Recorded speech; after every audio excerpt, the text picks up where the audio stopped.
One thing I'm learning on my communication journey is that the people around us hold valuable lessons that we can learn and glean from. So today, I'm going to be doing something different.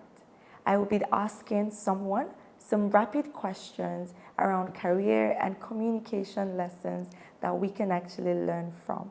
I think that you would find these answers very valuable. So let's get into it.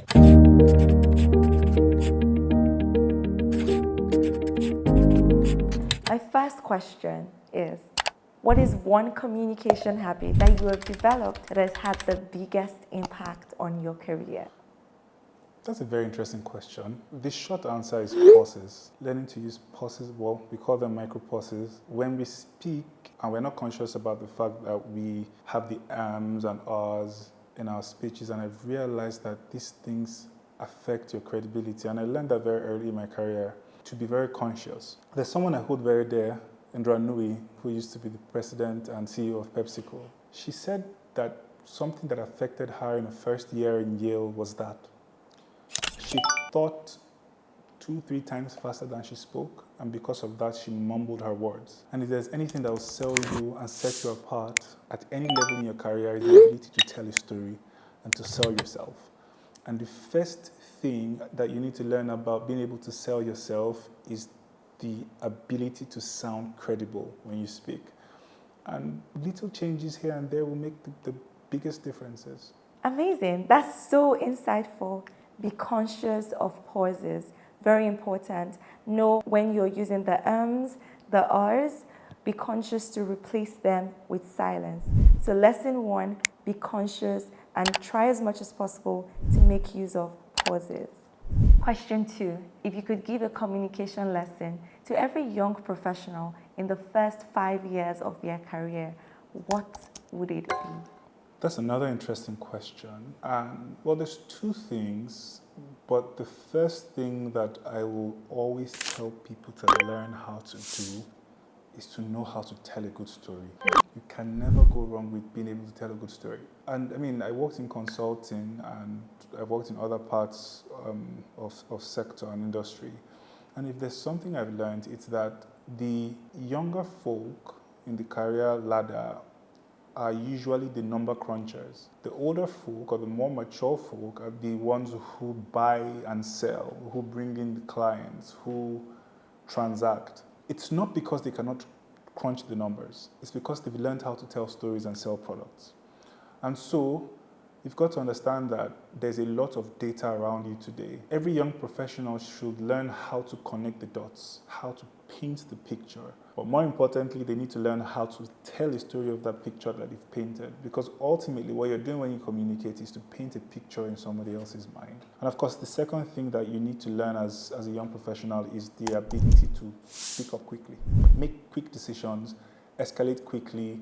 No manager or director or boss in any capacity likes a person who withholds information.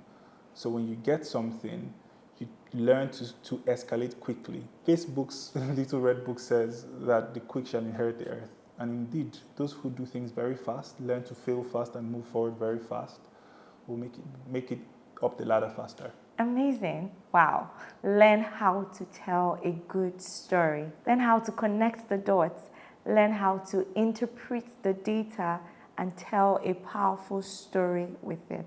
That's absolutely brilliant. And the second thing, know how to respond quickly as well as escalate quickly, communicate quickly. Thank you so much for sharing that. My third question to you would be, when you're presenting to senior leaders, what differentiates people who get buy-in from those who don't? We may have people that want to pitch here. So when you're presenting to senior leaders, what differentiates those who get buy-in from those who don't? Simple. Just get to the bloody point. Get to the point, and pardon my French. You've got to understand the psyche of leaders. They don't have the time. They don't have the time to talk about so many things. And when we talk about storytelling, it doesn't mean that you have to narrate every single thing that happened.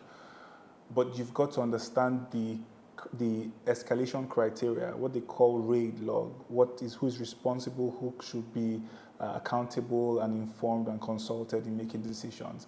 It's important to understand that when you're speaking with senior executives and leaders, you've got to go to the point, make the point that sells the story or the punch or the rider of your story, and then you can go back and explain the reason for all that.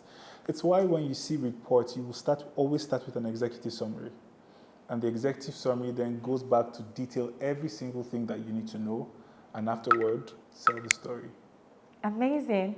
Get to the point quickly. You need to be able to know the responsible, the accountable, the people you need to keep informed, and the people that you need to consult. So try as much as possible to get to the point quickly. I hope you caught that.